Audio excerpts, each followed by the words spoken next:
The introduction was great because I have been in technology for a couple decades at this point. I started many, many years ago in gaming, and in that process I've learned a whole lot and helped, with help of tremendous, brilliant people, create some of the things that we use on a daily basis. And I've been fortunate enough to have that opportunity. At the same time, I've been fortunate enough to be privy to kind of where things have started, the enthusiasm, the exuberance, and also where they're going and where they are today. And I'm not here to scare people. I'm not here to be the deliverer of bad news. But I think we have some things that we need to be aware of. And it's one of the things that I'm fully engaged in at this point is trying to share some of that, but also create solution around that. And really, what we're going to need to create a true solution about the things I'm going to talk about is everyone's help to make that a reality. So that is a statement, and it's not my statement. It's it's kind of a generally shared statement at this point among people who are in the cybersecurity space.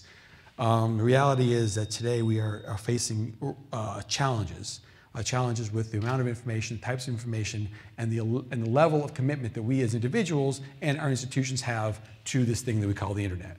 And by the internet, I don't only mean the World Wide Web. I mean any kind of device that's connected. I mean from medical devices all the way to cell phones, all that kind of stuff, as well as just regular telephony. As we speak into the telephone today, it goes over a digital line. So everything we do is part of this thing that we call the internet. So I'm just going to place some slides back here. You can read along if you'd like. The idea is that we're in a time when we're sharing more information than ever before. In fact, more information is being generated today in a year than has been generated in multiple years prior to this. And that number is growing dramatically. I think it's like 40 times the amount of information is going to be shared next year that was the previous year. And that's a staggering number.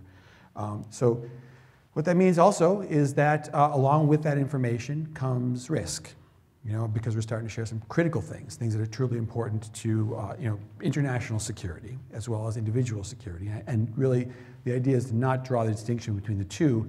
One of the things that I wanted to share is that a way to look at this and to be thinking about this general concept is think about epidemiology. Think about the idea of herd immunity, that if we can essentially immune one individual, then everything that surrounds that individual has less likelihood of actually getting an infection, as an example.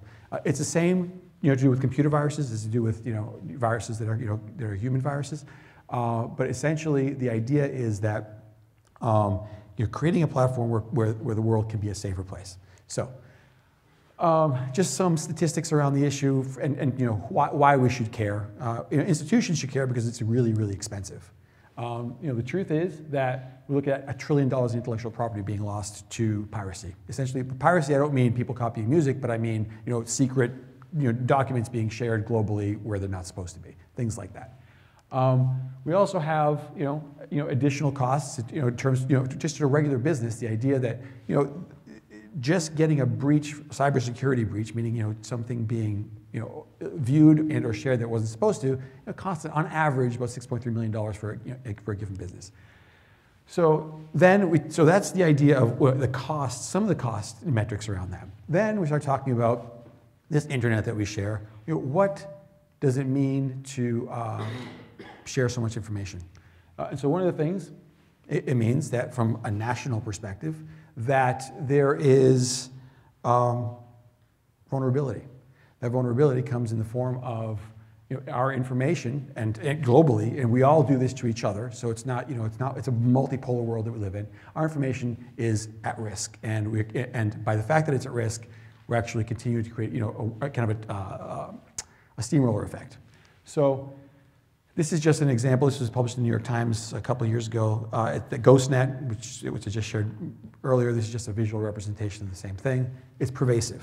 The idea that it's everywhere. The question is it really that bad? And maybe not. But let's look at it this way. In 2010, there were over 580 million known about cyber attacks that we've caught and saw that there was some effect with those cyber attacks. That's a staggering number. That's a massive amount of information being compromised. And so then, given that, 2010, is dwarfed by 2011. And this number, and 2012 is going to be a banner year. The idea is, and it's going to dwarf this. The reality is that we're facing some real issues. And those issues have to be resolved, and the only way we can resolve them is by collaboratively working to make that happen. So let me go a little bit further into some of the other areas that are at risk here. And that's this notion of surveillance. What we have today and what we carry in our pockets, I love this thing. I got the white one. I'm really thrilled by it. It's an amazing device.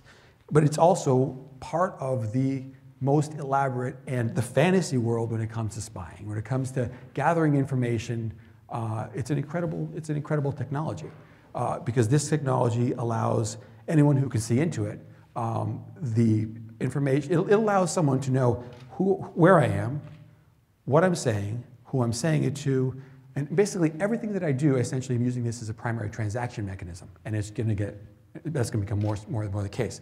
So the reality is there's risk associated with that. And the key is to get just the awareness around that. So we're starting to see that it has real consequence. In Egypt, as we know, there was a revolution.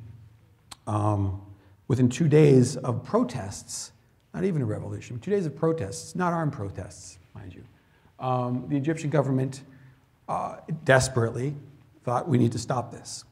And the first thing they thought they would do, because they saw it spreading over these new electronic communication mechanisms that we created that are absolutely fabulous, they decided we need to do something about this. And what doing something about it meant was, let's shut it down.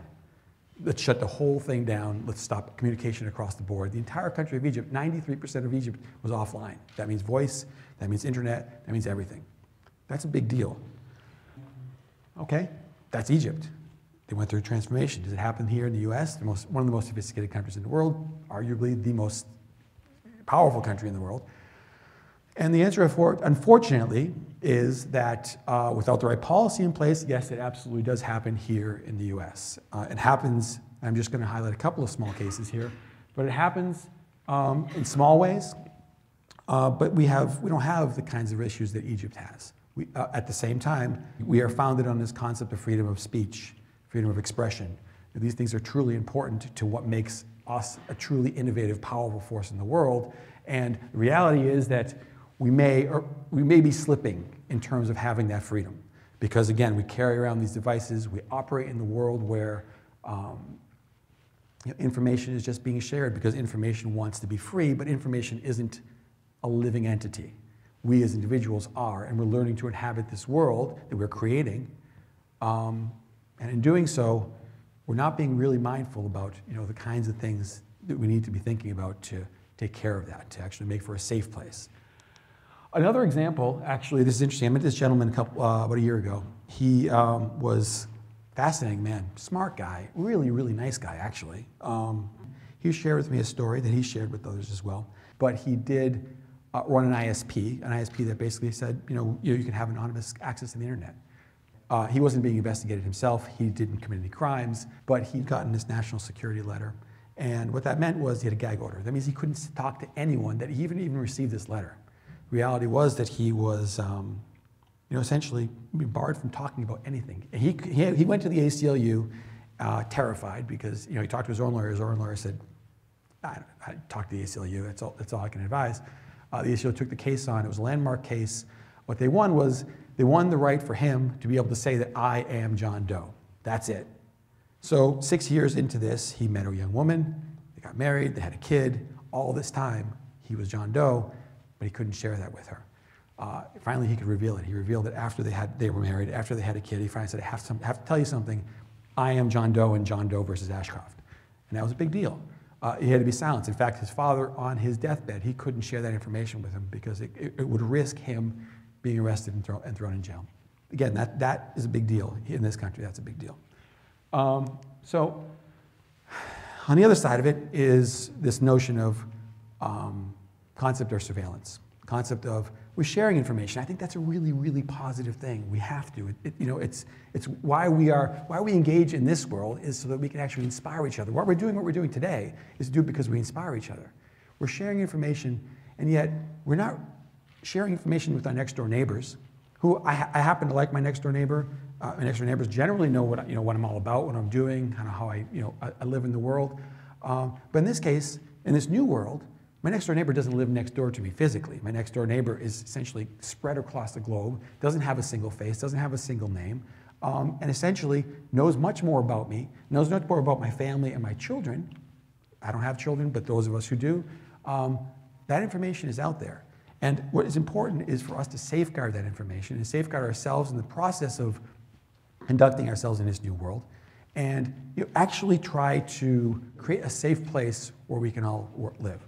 So the idea, I'm just trying to display here, I actually got this off the internet. It was a very convenient infographic, because what it ends up saying, and this was 2010, that all of our information that we're sharing is, we don't know where it goes. Once it's out there, it's out there. And I think the important thing is to be very mindful of that.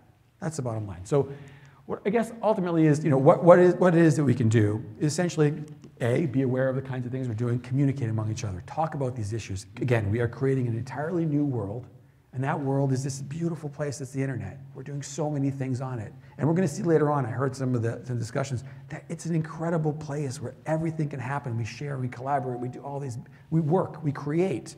There's new currencies in this world. It's an entirely new world. And we're learning to inhabit it, but how that's built is our collective responsibility. And again, that's a positive. Policy. The next thing really is that, that we may all agree on what it is that this new community is going to be, but we also have political leaders that we have to be talking to. This is an important part. There's actually, as we speak right now, there are multiple, in the US anyways, actually around the world, but I'm most familiar with the US. There are multiple policies being pushed through Congress right now to, again, cybersecurity, privacy, all those kinds of things. There's one thing I wanted to share. I was going to put it on a slide, but I thought it was best not to. I was at the FTC, and I saw there was a presentation and a discussion about pattern recognition, basically meaning face recognition, and talking about the ethics of that and how to best conduct ourselves in that way. And what I saw there was someone had in a lab created a contact lens. In the contact lens, the rim of it essentially, transparent, was an antenna. The antenna allowed for communication into the network. There was also an image capture device as part of the contact lens and a little display. So essentially, what we're seeing, the first generation of that is we see Google goggles coming out in the next several months. And what that will mean is I can look out at the audience right now. I wouldn't have to know anyone, but I'd know everything that I could find, anything that the internet could find, it'd be overlaid. So I look at anyone, and in engaging with you, I'll have all this incredible telemetry. I'll know more about you than you realize. Good, bad, scary, interesting, if nothing else. So pretty cool stuff, pretty terrifying. But again, policy is going to play a central role in how that's used and how that kind of gets out into the wild. So then procedure. The only thing I'd recommend in terms of what we can do as individuals is really be mindful about the kind of information that we're putting out there, the kind of information that we're sharing, but also the sanitary practice, so to speak. Really, viruses spread virally, which is, again, remarkably. The idea is conducting the way we actually operate in this new world. It's like driving a car. There's a responsibility attached to it, and we should all just be mindful of that responsibility. And finally, technology is going to play a central role in this, but we can't rely on technology to actually solve the problem. The reality is that our behavior will make a difference, but the choices we make will make a difference. And of course, technology will follow our desires. We just have to make those desires clear. And that's what I wanted to share today. So, thank you.